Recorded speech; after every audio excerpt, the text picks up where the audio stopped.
आपने देखा होगा कि बजरंगबली भी नहीं चला, बजरंगबली में ठोकर मार दिया, नोट भी इनको धोखा दे गए 2000 के। और मुझे लगता है कि राम से भी अब इन्होंने क्या कर दिया, अब बजरंगबली को छोड़ दिया, 2000 के नोट बंद कर दिए, राम का भी पल्ला छोड़ दिया। अब एक को पकड़ लिया उन्होंने, वो एक जादूगर है, क्या उसका नाम, धीरेन्द्र शास्त्री एक लड़का है, वो जादूगर है, उससे बढ़िया एक लड़की है, वो क्या नाम है उसका, सुहानी कहती है कि भाई देखो ये फेस रीडिंग का मामला है, और वो इनका जादूगर कहता है कि नहीं हमारी तो हनुमान जी के साथ बात होती है। तो अब हनुमान जी के साथ अगर बात करने वाला वो धीरेन्द्र शास्त्री इनका है, तो धीरेन्द्र शास्त्री को ये बताना चाहिए था कि नरेंद्र मोदी तुम्हारी हनुमान सुनवाई करना बंद कर दिए, मूर्ख तुम उनका नाम लेना बंद कर दो। वो तो अरे भाई मैं आपके माध्यम से नरेंद्र मोदी जब आया था तो ये वादा करके आया था सत्ता में कि मैं काला धन वापस लाने वाला हूँ, सबके खाते में 15-15 लाख जमा कराने वाला हूँ, किसानों को लाभकारी मूल्य देने वाला हूँ, सबके अच्छे दिन लाने वाला हूँ। हमारे देश में हुआ क्या, किसान सड़कों पर, आपने देखा बेटियां सड़कों पर, आपने देखा बेरोजगार 45 करोड़ बेरोजगार सड़कों पर, आपने देखा हमारे देश के भूतपूर्व सैनिक सड़कों पर, तो किसान सड़कों पर, देश के बच्चे सड़कों पर, देश की बेटियां सड़कों पर, देश की रक्षा करने वाले जवान सड़कों पर, सबको सड़क पर, देश के व्यापारी सड़कों पर। 450 मामले में तालाबंदी भी हाल में मास्टर स्ट्रोक बताया गया था। 2016 में 2.5 लाख करोड़ का नुकसान देश को झेलना पड़ा, उसको ही मास्टर स्ट्रोक बताया गया था। अब 2000 के नोट को इसलिए बंद किया दिया, वही कह रहे थे कि जमीन के नीचे 100-150 मीटर तक भी उस पे नैनो चिप है। भक्त हूँ बजरंगबली, मेरी बात सुनते हैं, मैं सीधा संवाद करता हूँ। अब उसकी शरण में चले गए। देशवासियों को सोचना चाहिए कि इनकी बात न बजरंगबली सुनता है, न इनकी बात राम भली सुन रहे हैं, न इनके 2-2 के नोट चल पा रहे हैं। इसलिए नोटबंदी करा के मैं फिर कहना चाहता हूँ, क्योंकि ध्यान भटकाने का यह षड्यंत्र है। 2000 का नोट बंद हो गया, उसके बारे में आप क्या कहेंगे? मैं तो ये कहना चाहता हूँ, नोटबंदी के मसले पर मेरी बहुत साफ गोई के साथ राय है। हमारे देश में जो किसी देश के सबसे भयंकर दुश्मन के माध्यम से देश पर जो हमला हो सकता था, उसे भी घातक हमला नरेंद्र मोदी की सरकार ने, मोदी ने ताली बजा करके नोटबंदी करके 2.5 लाख करोड़ रुपए के नुकसान हमारे देश को झेलना पड़ा। फिर उसके बाद टैक्स पद्धति को बदल करके, और टैक्स पद्धति बदलने के बाद मैं आपको बताना चाहता हूं, हमारे देश में 6.5 लाख उद्योग और व्यापारों पर ताले लगे। और आपको और बताना चाहता हूं कि 132 हमारे देश में बिजली उत्पादन केंद्र बंद करने पड़े। दर्शकों से मैं कहना चाहता हूं, बिजली एक ऐसी उपज है कि जिसको आप संभाल के नहीं रख सकते हैं, तो उसको 132 बिजली उत्पादन इकाइयों को बंद करना पड़ा था। और अगर मैं सीधे शब्दों में कहूं कि 9 साल देश की बर्बादी तबाही के लिए बेमिसाल नरेंद्र मोदी ने किए हैं। और मैं आज भी याद करता हूं, एक हमारे देश के अंदर 2013 में आजादी के 66 वर्ष बाद भूमि अधिग्रहण पुनर्वास पारदर्शी तरीके से भूमि का अधिग्रहण करने का एक बहुत बेहतर कानून बना था। और उस कानून के बनने के बाद जब नरेंद्र मोदी की सरकार बनी, 26 मई 2014 का मुझे वो दिन याद है जिस दिन मोदी ने पहली बार शपथ ग्रहण किया था। और 29 मई 2014 को पहले ग्रामीण विकास मंत्री गोपीनाथ मुंडे को एक पत्रकार ने पूछा, इस कानून का आपकी सरकार क्या करने वाली है? तो गोपीनाथ मुंडे ने कहा, हमारी सरकार तत्काल क्रियान्वयन करने वाली है। भूमि अधिग्रहण कानून कितना बेहतर है 2013 वाला, उसके मैं आपको पहले सुनाता हूँ। 80 से 85% किसानों की लिखित सहमति के बगैर भूमि का अधिग्रहण नहीं हो सकता है। हमारे देश में कभी खाद्यान्न संकट पैदा न हो, इसलिए बहुफसली खेती और सिंचित भूमि का अधिग्रहण नहीं किया जाएगा। हमारे देश में खेती हर मजदूरों को नुकसान न हो, इसलिए जमीन का अधिग्रहण होने पर एक एक प्रभावित होने वाले मजदूर के परिवार को 5-5 लाख रुपए दिया जाएगा। हमारे देश के अंदर जमीन का अधिग्रहण होता है और दशकों तक कोई पूछता नहीं है, जमीन की कीमत बढ़ती रहती है। इसलिए 5 वर्ष के अंदर जमीन का भौतिक कब्जा लेकर अपनी योजना को शुरू करना बहुत जरूरी है, अन्यथा जमीन का अधिग्रहण रद्द हो जाएगा धारा 24(2) के तहत। हमारे देश के अंदर सबसे बड़ा महत्वपूर्ण जितने भी केंद्रीय कानून हैं, उन सब कानूनों को भूमि अधिग्रहण के उन सबको उसमें शामिल करने का प्रावधान था। और यही मैं आपको बताना चाहता हूं, विशेष आर्थिक क्षेत्र जो हमारे स्पेशल इकोनॉमिक जोन है, उनमें लाखों लाख एकड़ जमीनें जो आज किसानों से छीन करके अटल बिहारी वाजपेयी की सरकार के कार्यकाल में काला कानून बनाया गया था कृत्रिम तरीके से जमींदार बनाने का, वो सारी जमीनें वापस जो बंजर पड़ी हुई है किसानों के पास वापस आनी थी। इसलिए उस जमीन को बचाने का षड्यंत्र के लिए मोदी सरकार को लाया गया। और तब मैं कहना चाहता हूं, 29 मई को 2014 को पहले ग्रामीण विकास मंत्री को यह मालूम नहीं था खेल क्या है। कहा कि हमारी सरकार तत्काल क्रियान्वयन का मतलब लागू करेगी, और 3 जून को देखे क्या होता है। हमारे देश में आपने देखा होगा, तेज चल रही थी गाड़ी, ड्राइवर चला रहा था और मंत्री की जान चली जाती है। पहली हत्या ये हुई। मैं दूसरा जिक्र कर रहा हूँ, एक आ रहा हूँ कि तबाही बर्बादी की गिनती करा रहा हूँ मैं। दूसरा महत्वपूर्ण, हमारे देश में सोहराबुद्दीन शेख के मामले में सुनवाई कर रहे थे विशेष जज सीबीआई के जस्टिस लोया। 1 दिसंबर 2014 को जस्टिस लोया मारे गए। 2014 ऐसा गया, 31 दिसंबर को हमारे देश में 2013 में बना काला कानून को, भूमि अधिग्रहण कानून को बदलने के लिए अध्यादेश जारी किया गया और मई 2015 तक में, फिर 2016 में नोटबंदी के कारण, फिर टैक्स पद्धति के कारण, और फिर आपने देखा हो, इसलिए मैं कह रहा हूं कि ये हमारा देश का बुरा हाल है। और 19 में आपने वो देखा, पुलवामा में जवानों की हत्या करवा दी थी। और फिर 20 का मैं जिक्र करूं, जिस दिन हमारे देश में, तब मोदी ताली बजाकर ताला लगा देते हैं, और जब हमारे देश में मामले हजारों में पहुंच जाते हैं तब दारू के ठेके खुल जाते हैं, और जब मामले करोड़ों में पहुंच जाते हैं तो अनलॉक कर दिया जाता है। हमारे देश में के संदर्भ में जो बनी कमेटी है, उस कमेटी के हेड ने भी यह रिपोर्ट दी है कि भारत में 12 साल के आयु तक के बच्चों में 96% में एंटीबॉडी पाया गया। इसका मतलब घर घर।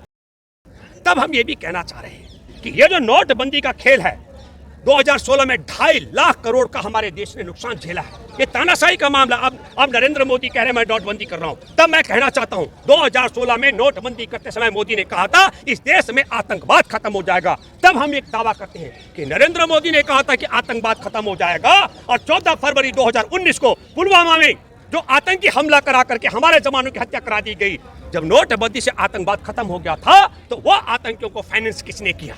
इसका मतलब है कि ये 1500 के नोट बंद करके 2000 में तब्दील करके, या तो नोटों की बड़ी गड्डी सरकार ने वहां पहुंचाई है, और मोदी को बताना चाहिए, देश को पूछना चाहिए कि जब नोटबंदी के बाद आतंकवाद खत्म होगा तो पुलवामा में जवानों की हत्या क्यों हुई। और ये सवाल इसलिए पूछना चाहिए क्योंकि हमारे देश में 4 राज्यों के राज्यपाल रह चुके सत्यपाल मलिक ने भी यह आरोप लगाया कि हमारे देश के प्रधानमंत्री और हमारे देश के राष्ट्रीय सुरक्षा सलाहकार अजीत डोभाल, और यही नहीं, हमारे देश की जनरल रह चुकी मानिक शाह ने भी कहा कि माफी मांगनी चाहिए मोदी को, माफी मांगनी चाहिए हमारे देश के राष्ट्रीय सुरक्षा सलाहकार को उन जवानों की हत्या को लेकर के। तब मैं ये दावे के साथ मैं कह सकता हूं, चाहे वह पुलवामा में जवानों की हत्या का मामला हो, चाहे तालाबंदी करके, हम आपको बताना चाहते, मैंने तब भी दावा किया था, मैंने कहा था, मैंने अपनी देह पे टीका नहीं लगाया, मोदी सरकार जानती है। हमने ना तो शारीरिक दूरी का पालन किया, हमारे किसान आंदोलन में आपने देखा हमारा डेरा था चारों तरफ पड़ा दिल्ली के अंदर, सिंगो बॉर्डर से लेकर टिकरी बॉर्डर से लेकर के, आप समझ रहे हैं। हम ये कहना चाहते हैं कि अगर देश में तालाबंदी करके का विस्तार रोकना था तो नरेंद्र मोदी से पूछा जाना चाहिए कि भारत में 12 वर्ष की आयु तक के 96% बच्चों में होने के बाद एंटीबॉडी कैसे पाई गई। रुका, लेकिन लॉकडाउन के बाद में क्या हुआ, खुले आसमान के नीचे हमारे मजदूरों के बच्चों ने, गरीबों की महिलाओं की पत्नियों ने खुले आसमान के नीचे चलते चलते बच्चों को जने हैं। आपको मालूम होगा।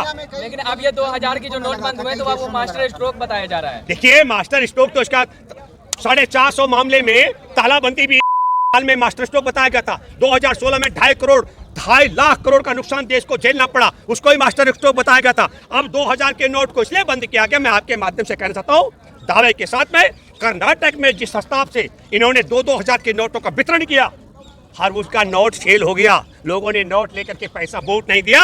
इसलिए नरेंद्र मोदी बेशर्म के ख्याल में अब शर्मसार होकर के, मजबूर होकर के नोट बंद करा रहा है कि 2000 नोट भी नहीं चल पाया, 2000 का नोट भी नहीं चला। आपने देखा होगा कि बजरंगबली भी नहीं चला, बजरंगबली में ठोकर मार दिया, नोट भी इनको धोखा दे गए 2000 के। और मुझे लगता है कि राम से भी अब इन्होंने क्या कर दिया, अब बजरंगबली को छोड़ दिया, 2000 के नोट बंद कर दिए, राम का भी पल्ला छोड़ दिया। अब एक कोई पकड़ लिया उन्होंने, वो एक जादूगर है, क्या उसका नाम, धीरेन्द्र, क्या, हाँ, धीरेन्द्र शास्त्री एक लड़का है, वो जादूगर है। उससे बढ़िया एक लड़की है, वो क्या नाम है उसका, सुहानी कहती है कि भाई देखो ये फेस रीडिंग का मामला है, और वो इनका जादूगर कहता है कि नहीं, हमारी तो हनुमान जी के साथ बात होती है। तो अब हनुमान जी के साथ अगर बात करने वाला वो धीरेन्द्र शास्त्री इनका है, तो धीरेन्द्र शास्त्री को ये बताना चाहिए था कि नरेंद्र मोदी तुम्हारी हनुमान सुनवाई करना बंद कर दिए, मूर्ख तुम उनका नाम लेना बंद कर दो। वो तो, अरे भाई, मैं आपके माध्यम से गंभीरता से कहा जा रहा है कि मतलब एक भ्रष्टाचार खत्म करने की, काला धन वापस लाने की एक प्रक्रिया शुरू हो गई है इस तरीके से। नहीं, एक बात बताइए यार, नहीं, कौन सी प्रक्रिया और कब प्रक्रिया शुरू होती है, कब खत्म होती है। नरेंद्र मोदी जब आया था तो यह वादा करके आया था सत्ता में कि मैं काला धन वापस लाने वाला हूं, सबके खाते में 15-15 लाख जमा कराने वाला हूं, किसानों को लाभकारी मूल्य देने वाला हूं, सबके अच्छे दिन लाने वाला हूं। हमारे देश में हुआ क्या, किसान सड़कों पर, आपने देखा बेटियां सड़कों पर, आपने देखा बेरोजगार करोड़ 45 करोड़ बेरोजगार सड़कों पर, आपने देखा हमारे देश के भूतपूर्व सैनिक सड़कों पर, तो किसान सड़कों पर, देश के बच्चे सड़कों पर, देश की बेटियां सड़कों पर, देश की रक्षा करने वाले जवान सड़कों पर, सबको सड़क पर लाए, देश के व्यापारी सड़कों पर टैक्स पद्धति को लेकर। एक बात बताइए, 2016 में जब नए नोट आए वो पुराने नोट बंद हुए, उसके बाद फिर 2022 में 2000 के नोट बंद कर दिया, उस समय में नैनो चिप की भी बात कही गई थी। नहीं, एक बात सुनिए, जो आप नैनो चिप की बात करने वाले जो पत्रकार हैं, देखो मैं फिर कहना चाहता हूं, वही बेशरम पत्रकार हैं जो तोता की तरह जिस दिन आर्यन खान को इनका जो जीजा है ना, समीर बानखेड़े ने जब गिरफ्तार किया था, तब तोता की तरह गिड़गिड़ा रहे थे, कह रहे थे कि देखो सूर्या बेगुनाह को फंसा दिया। वही कह रहे थे कि जमीन के नीचे 100-150 मीटर तक भी उस पे नैनो चिप है। मेरे पास तब मोबाइल था 13,500 रुपए वाला, मैं उसको लेके घूमता हूँ। अभी मेरे पास है A52 है ना, गैलेक्सी का, मैं ऐसा लेकर घूमता हूँ। नेटवर्क काम नहीं करता MTNL का, मैं सच्चाई बता रहा हूँ आपको, आपके माध्यम से गंभीरता से कह रहा हूँ। मेरा विजय बिहार में जो घर है, तो MTNL का नेटवर्क काम नहीं करता है। और भाई कई लोगों का मैं देख रहा हूँ सोशल मीडिया पे, उन्होंने कहा साहब हमने 2000 के नोट का टुकड़ा टुकड़ा करके देखा, उसमें कहीं चिप मिली नहीं है। तो ये मैं आपके माध्यम से फिर एक बात बताना चाहता हूँ दर्शकों को, हमारे देश की आज़ादी की जंग में इनका एक कायर सावरकर था जो आधी लड़ाई के बीच में इनका मुखबिर बन गया था गोरों का। इन्होंने कहा कि साहब वो एक बुलबुल के ऊपर बैठ के भारत भ्रमण करता था। जिस तरीके से वो बुलबुल के ऊपर एक इंसान भारत भ्रमण कर सकता है, ठीक उसी तरीके से 500 और 1000 के नोट बंद करके आतंकवाद पर विराम लगाने की बात, आतंकवाद खत्म करने की बात करके पुलवामा में आतंकी हमले में जवानों को बर्बाद जा सकता है। उसी तरीके से जैसे बुलबुल के ऊपर आदमी को घुमा सकते हैं आप भारत भ्रमण में, वैसे ही आप बता सकते हैं कि 2000 के नोट में नैनो चिप थी। उसी तरीके से फिर 2022 में कर्नाटक में 2-2000 के नोट बांटने पर, बजरंगबली का नारा लगाने पर, जब आप दोनों फेल हो जाओ तो अब आप एक है कि भाई वो दावा करता है कि मैं बजरंगबली का भक्त हूँ, बजरंगबली मेरी बात सुनते हैं, मैं सीधा संवाद करता हूँ। अब उसकी शरण में चले गए।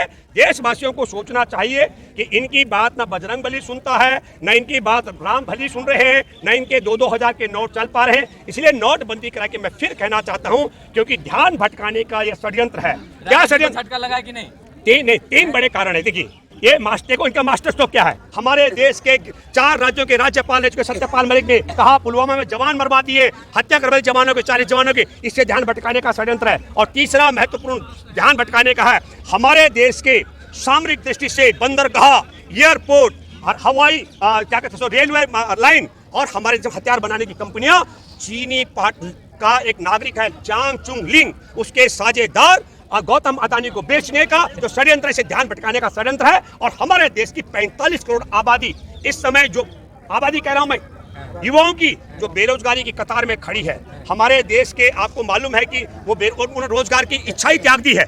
ऐसी स्थिति देश के अंदर हो गई है। इन सब मुद्दों से ध्यान भटकाने का हम सब लोगों को पूछना चाहिए। लास्ट बात, नरेंद्र मोदी ने कहा था कि मैं हर साल 2 करोड़ को रोजगार दूंगा, और 9 साल में अब पता लगा कुछ हजार लोगों को वो नियुक्ति पत्र बांट रहे हैं। इन सब मुद्दों ध्यान भटकाने का षड्यंत्र है, इसलिए नोटबंदी की जा रही है। लेकिन नोटबंदी जापान चलेगा ना? नहीं, मोदी का खासियत है, मोदी पहले भी जो है नोटबंदी करके जापान गया था। मुझे लगता है उसको अपना रिश्ता बताना चाहिए, क्या खेल है। तब मोदी ने वहां कहा था कि जिनकी बेटियों के शादी है वो रुपए के लिए तरसने लग गए हैं, और अब मोदी 2000 के नोटबंदी करा करके भी जापान जा रहा है। ये भी एक षड्यंत्र का खेल हो सकता है, मुझे लगता है। लेकिन आखिरी और महत्वपूर्ण बात यह है कि अहम, 2024 को कैसे देखते हैं? 2024 को तो मैं ये मानता हूं कि उसकी शुरुआत कर्नाटक से हो गई है। कर्नाटक के नागरिकों ने तय कर लिया, वहां के मतदाताओं ने, इनके 2-2 के नोटों के लालच में वो नहीं आए, इनके हिंदू मुसलमान के खेल को उन्होंने पछाड़ किनारे कर दिया है, इनकी EVM में सेटिंग को भी हरा दिया। हाँ, मैं ये मानता हूँ, मैं कहूँगा, एक बात कहूँगा कि इनके वोट कम नहीं हुए।